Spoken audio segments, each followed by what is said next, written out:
नमस्कार, मैं हूं आपके साथ रितिका शर्मा और आप देख रहे हैं सिंध भारत। आए नजर डालते हैं 4 बजे की 4 बड़ी खबरों पर, लेकिन उससे पहले एक नजर हेडलाइंस पर।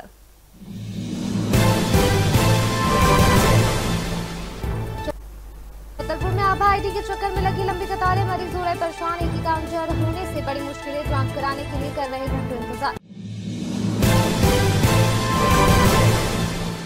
दमोह में मिलावटखोरी पर प्रशासन का बड़ा एक्शन, नकली घी को लेकर जिला प्रशासन की कार्रवाई। जब्त घी के सैंपल लेकर भोपाल लैब भेजी गए, जबलपुर से लाए घी की जांच की जाएगी।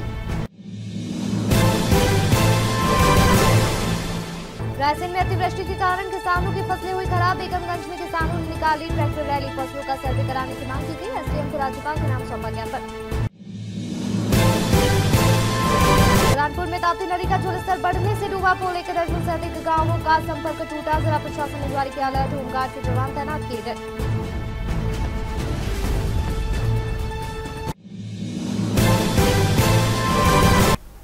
चार बजे की 4 बड़ी खबरों पर विस्तार से चर्चा करेंगे। उससे पहले आपको बता देते हुए 4 बड़ी खबरें कौन सी है।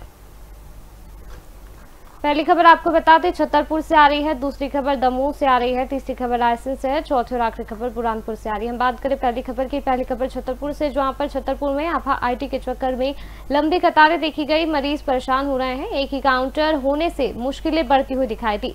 जांच कराने के लिए घंटों इंतजार करना पड़ रहा है।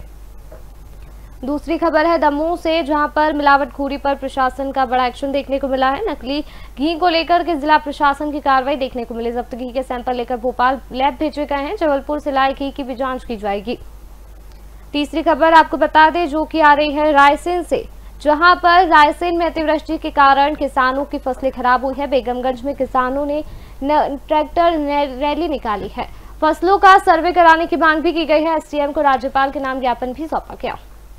चौथी और आखिरी खबर बुरहानपुर से, जहां पर बुरहानपुर में ताप्ती नदी का जलस्तर बढ़ने से पुल डूबा है। 1 दर्जन से अधिक गांव का संपर्क टूटा। जिला प्रशासन ने अलर्ट जारी किया है।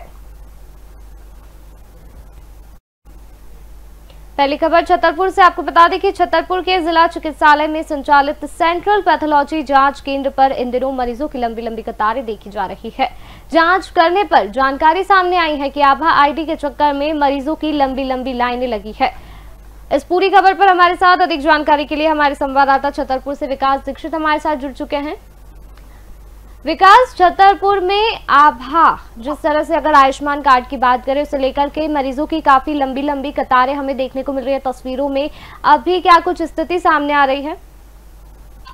जी, मैं आपको इसका जी बताना चाहूंगा कि ये केंद्र सरकार की एक योजना के तहत स्वास्थ्य विभाग की ओर से हर व्यक्ति का निःशुल्क डिजिटल आभा आईडी, जिसको आयुष्मान भारत स्वास्थ्य खाता भी कहा जाता है, आजकल जो है केंद्र सरकार के द्वारा ये एक योजना चलाई गई है कि ताकि जो उपचार करते समय लोगों को अपने दस्तावेज डॉक्टर के पास ले जाना होता है जी, तो ये 14 अंकों की जो आभा आईडी इस समय जो है सभी हॉस्पिटलों में प्रचलन पे है। इससे जो है लगातार कतारें देखी जा रही हैं। छतरपुर जिला हॉस्पिटल में भी बहुत तेज जो है महिलाओं की, लोगों की लगातार कतारें देखी जा रही हैं। मैं आपको बता देता हूं कि जो ये आभा आईडी है पुरुष और महिला दोनों के लिए बनाई जा सकती है। ये एक डिजिटल स्वास्थ्य आईडी है जो भारत सरकार द्वारा शुरू की गई है। नेशनल हेल्थ अथॉरिटी द्वारा प्रबंधित भी किया गया है इसको। इसका उद्देश्य है सभी नागरिकों के लिए सुरक्षित और सुलभ स्वास्थ्य रिकॉर्ड प्रणाली बनाना। आभा आईडी जो है, इसे पहले भी जो है हेल्थ आईडी के रूप में जाना जाता था, जो अब आभा आईडी के नाम से जाना जाने लगा है। ये 14 अंकीय एक आईडी है। इससे लोगों को निजात मिलेगी। जो जैसे पेशेंट जाते हैं दिखाने के बाद और उन्हें पूरी डिटेल लेके जाना पड़ता है, कहीं डॉक्टर का पर्चा और कहीं उसके एक्सरे या पूरी रिपोर्टें, जांच रिपोर्टें जो टांग के ले जाते हैं। और कभी कभी ऐसा भी होता है कि कोई घर में भूल जाता है, तो वहाँ बड़ी असुविधाएं होती हैं। तो इसको मद्देनजर रखते हुए प्रशासन द्वारा, केंद्र सरकार द्वारा ये जो है बड़ी ही अच्छी पहल की गई है कि लोगों को इसकी निजात मिलेगी। और ये जो आभा आईडी है ये बनवाई जा रही है स्वास्थ्य विभाग की तरफ से, केंद्रीय मंत्रालय की तरफ से जो है, जिससे लोगों को किसी भी तरह की परेशानी ना हो और लोगों को जो है ये पर्ची ना ले जाना पड़े। इसके लिए जो है आईडी का बनाया जाना कंपलसरी तो नहीं है कह सकते हैं, लेकिन बनाई जा रही है। तो ज्यादातर लगातार जो है लोग उत्साह के कारण भीड़ देखी जा सकती है। जी जी, वहीं इस दौरान जो है लोगों को, मरीजों को जो है काफी परेशानियों का सामना करना पड़ रहा है विकास, तो इसे लेकर के क्या कुछ व्यवस्था हमें अब देखने को मिलेगी? जी, मैं आपको बताना चाहूंगा कि जो डॉक्टर शरद चौरसिया हैं, सिविल सर्जन हैं, उनसे हमारे द्वारा ये क्वेश्चन भी किया गया था कि चूंकि गर्भवती महिलाएं भी हैं, लोग भी हैं, बहुत सारी भीड़ है और ऐसी भीषण गर्मी में जो अभी मौसम ने करवट बदली, परिवर्तन आया, इसमें बहुत सारी गर्मी हो रही है, तो लोगों को निश्चित तौर पर असुविधा हो रही है, असुविधाओं का सामना करना पड़ता है। तो डॉक्टर शरद चौरसिया का कहना था कि इसमें जो है गर्भवती महिलाओं के लिए अलग से हम काउंटर बनाएंगे और जो भी लोग भीड़ ज्यादा बढ़ रही है तो निश्चित तौर पे उनके लिए भी 2-3 काउंटर बना देंगे, तो आने वाले समय में उसमें अव्यवस्थाएं न फैलेंगी और ना ही लोगों को परेशानियों का सामना करना पड़ेगा। जी, तो आपको बता दें, जो खबर आ रही थी छतरपुर से आ रही थी, जहां पर छतरपुर में आभा आईडी के चक्कर में मरीजों की लंबी लंबी कतारें देखी जा सकती है। छतरपुर में आपको बता दें कि एक ही काउंटर होने से जो है मरीजों की मुश्किलें बढ़ती देखी गई है। जांच कराने के लिए घंटों इंतजार भी करना पड़ रहा है।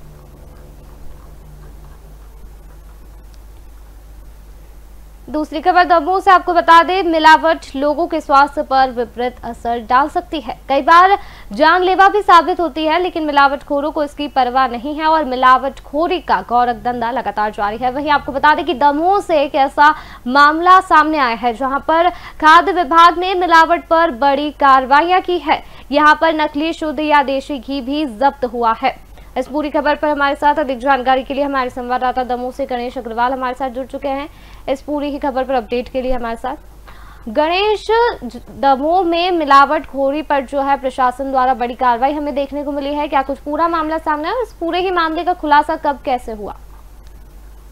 बिल्कुल, मैं आपको बता दूं कि दमोह जिले से लगातार ही खाद्य पदार्थों में मिलावट की बात सामने आ रही थी। इसको लेकर के कई बार यहाँ पर खाद्य विभाग को सूचना भी दी गई, लेकिन क्या होता है, अधिकारी हैं वह संबंधित दुकानों पर जाते हैं और जो उनके पैक प्रोडक्ट होते हैं उनको जब्त करके उनके ऊपर कार्रवाई करते हैं। मैं आपको बता दूं कि दमोह में खुले में भी कई अमानक वस्तु यहाँ पर मार्केट में बिकती हैं जो कि उपभोक्ताओं को सीधा नुकसान करती हैं। ऐसी कई शिकायतें भगवती मानव कल्याण संगठन के कार्यकर्ताओं के पास पहुंच रही थी और इसी कड़ी में ग्रामीण अंचल में जो कि शुद्ध घी, देसी घी होता है, उसकी मूल्य बाजारू मूल्य करीबन 600 से 700 रुपए किलो होती है। 1000 रुपए किलो तक बिकता है गाय का घी, लेकिन चूंकि मार्केट में यही ग्रामीण अंचलों में यही घी जाके 400 से 500 रुपए किलो में बिक रहा था। इसकी जांच उनको लगी तो उन लोगों के द्वारा एक दुकान का पता किया गया और उस दुकान में पहुंच करके उनके द्वारा घी भी खरीदा गया और घी खरीदने के बाद उसका उपयोग किया गया। जब ये उपयोग करने के बाद उन्होंने कुछ तल कर देखा तो उसमें उनको क्वालिटी नजर नहीं आई। इसको लेकर के उन्होंने सोचा कि इसको लेकर के कार्रवाई की जाए और उन्होंने अपने संगठन के पूरे पदाधिकारियों को इकट्ठा किया और इकट्ठा करने के बाद वह उस दुकान पर पहुंच गया। उसके बाद उन्होंने वहां पर देखा तो वहां पर अमानक घी प्रथम दृष्टया प्रतीत हो रहा था। इसके बाद उन्होंने खाद्य विभाग के अधिकारियों को सूचना दी जो कि निरंकुश तरीके से यहाँ पर काम नहीं करता है और इसके बाद वो जैसे ही उनको जानकारी मिली वह अपने दल बल के साथ वहां पर पहुंचे और उन्होंने कार्रवाई के नाम पर यहाँ पर तकरीबन 15 से 16 कुप्पों में 90 लीटर देसी घी बरामद किया है जो कि किसी में प्रिंट था, किसी में लेबल लगे हुए थे, किसी में लेबल नहीं लगे हुए थे। तो ऐसा करके जो प्रथम दृष्टया उनको अमानक घी यहाँ पर दिखा था और उसके बाद उन्होंने मिलावटखोरी के तहत इसमें मामला दर्ज किया है और 90 लीटर यहाँ से शुद्ध देसी घी जो अमानक स्तर का था उसको प्रथम दृष्टया वहाँ पर जांच के बाद उन्होंने जब्त किया है और जो यहाँ के मालिक थे संतोष बजाज, उनके खिलाफ खाद्य अमानक के तहत मामला भी दर्ज किया है। जी, वहीं जिला खाद्य अधिकारी डॉक्टर राकेश अहिरवार का क्या कुछ कहना था इस पूरे मामले में?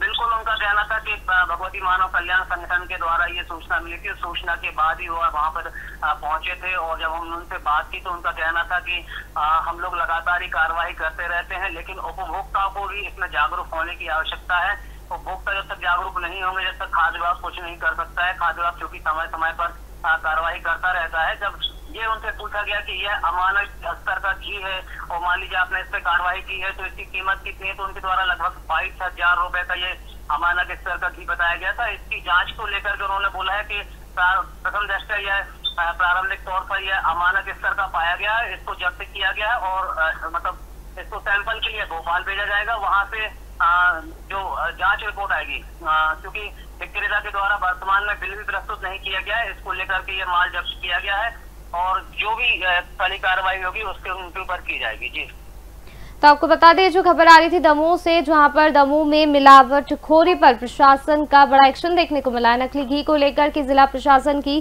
कार्रवाई देखने को मिली है। आपको बता दें कि जब्त घी के सैंपल लेकर जो है भोपाल भेजे गए हैं।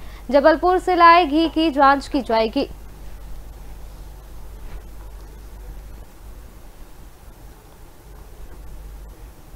तीसरी खबर आपको बता दें रायसेन से, जहां रायसेन के बेगमगंज में जिला कांग्रेस कमेटी के बैनर तले सिलवानी विधानसभा अंतर्गत बड़ी संख्या में ट्रैक्टर रैली निकाली गई। रैली का नेतृत्व जिला कांग्रेस अध्यक्ष और सिलवानी विधानसभा के विधायक देवेंद्र पटेल ने किया है। इस पूरी खबर पर हमारे साथ अधिक जानकारी के लिए हमारे संवाददाता राशिद मीर रायसेन से जुड़ चुके हैं हमारे साथ। राशिद, रायसेन में जो है जिस तरह से देखा जा रहा है अतिवृष्टि के कारण किसानों की फसलें खराब हुई थी, इसे लेकर के अब विरोध प्रदर्शन देखने को मिला है, वही ट्रैक्टर रैली का आयोजन भी किया गया। क्या कुछ अपडेट है इस पूरे मामले में? जी ठीक है, मैं यहाँ पर बता दूं, ये रायसेन जिले के बेगमगंज का मामला है। यहाँ पर किसानों ने जो है बड़े पैमाने पे चक्का जाम जैसी स्थिति बनी। ऐसे में किसानों का जो आक्रोश है उनका साफ तौर पर यही कहना है, जो कहीं ना कहीं ये जून जुलाई में जो अति बारिश हुई है इसको लेकर किसान परेशान थे और उन्होंने बड़े पैमाने पर जो है वाहन जो ट्रैक्टर होते हैं किसानों का जो मुख्य उपकरण उसको लेकर करीब जैसा कि बताया जा रहा है सैकड़ों की तादाद में किसान मौजूद थे और वहाँ पर एसडीएम को उन्होंने ज्ञापन सौंपा है। और ऐसे में मैं यहाँ पर बता दूं आपको कि सबसे बड़ी समस्या जो सामने किसानों की निकल कर आ रही है उनका साफ तौर पर यही कहना है कि उन्होंने महंगे महंगे बीज लिए और ऐसे में उनकी संपूर्ण फसल जो है बर्बाद हो चुकी है। ऐसे में कहीं ना कहीं जो सरकार और शासन प्रशासन की अगर बात यहाँ पर हो रही है तो उनका यही कहना है कि कहीं ना कहीं सरकार उनको जो है अनदेखा कर रही है और ऐसे में किसान परेशान है। इसको लेकर संपूर्ण कई जगह पे जैसी स्थिति का आपको याद होगा कि जून जुलाई में जो भारी बारिश हुई है इसमें किसानों को भारी नुकसान हुआ है। और इसमें मैं आपको बता दूं यहाँ पर मक्का, गेहूं, माफ कीजिएगा मक्का धान और जैसी फसलें हैं और जैसा कि सोयाबीन और उसमें ऋतिका ये भी मैं इसमें इंक्लूड कर देता हूँ कि कहीं ना कहीं जो फसलें हैं फसलों के साथ साथ सब्जियों का भी नुकसान हुआ है और इसमें किसान परेशान थे। और सबसे बड़ी दिलचस्प जो बात सामने निकल कर आ रही है, क्षेत्रीय विधायक जो कि अभी जिला अध्यक्ष भी बने हैं देवेंद्र पटेल, उनके नेतृत्व में ये वाहन रैली निकाली गई है, ट्रैक्टर रैली, और एसडीएम को ज्ञापन सौंपा है। ऋतिका मैं यहाँ पर साफ कर दूं, किसानों ने जो है काफी मांगे रखी हैं, काफी बिंदु हैं और ऐसे में मैं यह भी जिक्र कर दूं, उनका यह भी कहना है कि अगर समय पर किसानों की मांगों का पूरा नहीं किया गया तो बड़े पैमाने पर चक्का जाम किया जाएगा, भूख हड़ताल भी की जाएगी और ऐसे में संपूर्ण जिम्मेदारी जो है शासन प्रशासन की होगी। इसी का यहाँ पर ये बात भी निकल कर सामने आ रही है कि जैसे कि मुख्य बिंदुओं में अगर बात की जाए तो बीमे की बात भी किसानों ने यहाँ पर रखी है। और ऐसे में ये भी मैं आपको बता दूं कि बीमा के साथ साथ जो किसानों को जो महंगा बीज मिला कहीं ना कहीं उसके मुआवजे की भी कहीं ना कहीं जो है किसान आस लगाए हुए हैं। और ये पहला मामला नहीं है ऋतिका, मध्य प्रदेश में कई जगह जहाँ भी ज्यादा बारिश हुई है वहां पर किसान परेशान हुए हैं और किसानों ने अपने जो है मुआवजे की मांग की है। सबसे बड़ी बात ऋतिका जो निकल कर सामने आ रही है, सर्वे की बात यहाँ पर की जा रही है। सर्वे को लेकर लगातार जो किसान आक्रोशित है और प्रशासन सरकार के खिलाफ लगातार हल्ला बोल रहे हैं और इसमें केंद्रीय कृषि मंत्री के खिलाफ जो है उन्होंने नारेबाजी भी की है और डॉक्टर मोहन सरकार जो है उसके खिलाफ भी नारेबाजी की है। लेकिन अब किसानों को आस है, कहीं ना कहीं उम्मीद है कि समय पर सर्वे होगा, लेकिन सर्वे नहीं किया गया ऋतिका। इसको लेकर किसान परेशान थे और उनका यह भी कहना था कि अगर समय पर सर्वे हो जाता और किसानों का समय पर सर्वे होकर उनको मुआवजा मिल जाता, कहीं ना कहीं जो है राहत किसानों को मिलती। लेकिन किसानों को आस यहाँ पर टूटती हुई दिखाई दे रही है। लेकिन ऐसे में 15 दिनों का जो वादा किया था सरकार ने या प्रशासन ने कि सर्वे करा दिया जाएगा, लेकिन अभी सर्वे नहीं कराया गया। इसको लेकर किसान परेशान है और इसका जो जीता जागता जो उदाहरण जो देखने को मिला है ज्ञापन के रूप में मिला है और बड़े पैमाने पर किसानों ने जो है ट्रैक्टर रैली निकाली है। और ऐसे में किसान नाराज थे और उन्होंने प्रशासन से मांग की है कि अगर समय रहते अगर किसानों की मांग पूरी नहीं की गई। और उसमें ऋतिका मैं ये भी बता दूं कि बिजली की भी बड़ी समस्या हम देखने को मिल रही है, क्योंकि ऐसे में किसानों की जो फसलें बर्बाद हुई है या कुछ फसलें जो बची हैं लेकिन उनके लिए पर्याप्त बिजली भी नहीं मिल पा रही है। वहां अगर खाद की बात की जा रही थी तो वहां पर किसानों को खाद भी समय पर नहीं मिल पा रहा है। लेकिन ऐसे में किसान परेशान है, किसान हताश है अगर किसान लगातार अपनी सरकार से मांग कर रहे हैं, अगर समय रहते किसानों को अगर ये उनकी समस्या का समाधान नहीं किया गया तो लगता है कहीं ना कहीं किसान बड़े आंदोलन की चेतावनी जो देखे जा रहे हैं और वो करेंगे भी रीति का। लेकिन ऐसे में जो प्रशासन की बात करें, लोकल एडमिनिस्ट्रेशन की अगर बात की जाए, उनका यही कहना है, उन्होंने कहा है, आश्वासन दिया है कि अगर समय रहते उनका जो है सर्वे फसलों का करा लिया जाएगा और किसानों को जो उचित मुआवजा देने की जो प्रक्रिया है वो जल्दी पूरी कर ली जाएगी। लेकिन कहीं ना कहीं रीति का ऐसी प्रक्रिया पूरी करती हुई देखी नहीं, मुझे नहीं लगता कि समय पर ये हो पाए। ऐसे में किसान आक्रोशित हैं, क्योंकि किसानों ने जो है चेतावनी भी दी। मैं यहाँ पर बता दूं, क्षेत्रीय विधायक मैं पहले भी जिक्र कर चुका हूँ कि जो अब जो विधायक हैं और साथ ही में अभी जिला अध्यक्ष भी बने हैं, और उनके साथ जो पूर्व प्रदेश महामंत्री थे कांग्रेस के राजेंद्र सिंह तोमर, वो भी वहां पर पहुंचे हुए थे और उन्होंने भी उसमें जो शामिल हुए हैं किसान ट्रैक्टर रैली में। लेकिन आश्वासन जरूर अब प्रशासन ने दिया है। अब देखना दिलचस्प होगा कि कब किसानों की मांगे पूरी की जाती हैं, किसानों को समय का बीज कब मिलता है और जो नुकसान हुआ है उसकी भरपाई सरकार कब तक करती है, ये देखने वाली बात होगी। ये रीतिका जी, तो आपको बता दें जो खबर आ रही थी रायसेन से, जहां पर रायसेन में अतिवृष्टि के कारण किसानों की फसलें खराब हुई। बेगमगंज में किसानों के द्वारा जो है रैली निकाली गई। आपको बता दें कि फसलों का सर्वे कराने की मांग की गई है। एसडीएम को राज्यपाल के नाम ज्ञापन भी सौंपा गया है।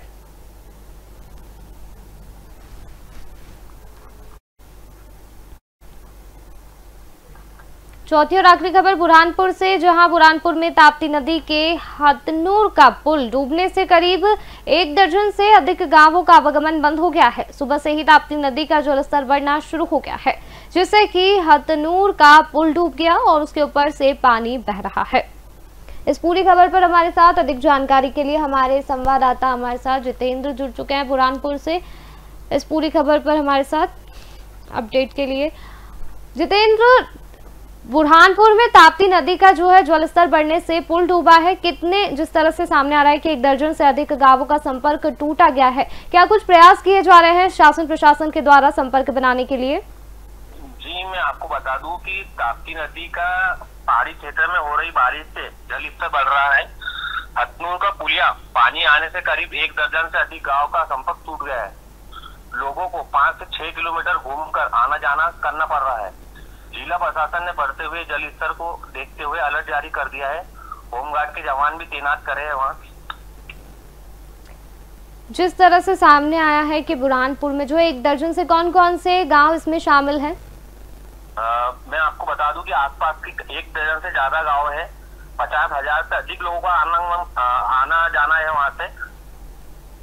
वहीं अगर बात करें आवागमन की, जिस तरह से बाधित हो गया है पूरा आवागमन, लोगों को किस तरह से शासन प्रशासन के द्वारा जागरूक किया जा रहा है? वहाँ पे प्रशासन अलर्ट है, तो लोगों को घूम के जाना पड़ रहा है 5 से 6 किलोमीटर। जी, तो आपको बता दें जो खबर आ रही थी बुरहानपुर से आ रही थी, जहां पर ताप्ती नदी का जलस्तर बढ़ने से पुल डूबा है। 1 दर्जन से अधिक गांवों का संपर्क टूटा है। जिला प्रशासन ने अलर्ट जारी किया है। होमगार्ड के जवान भी तैनात किए गए हैं।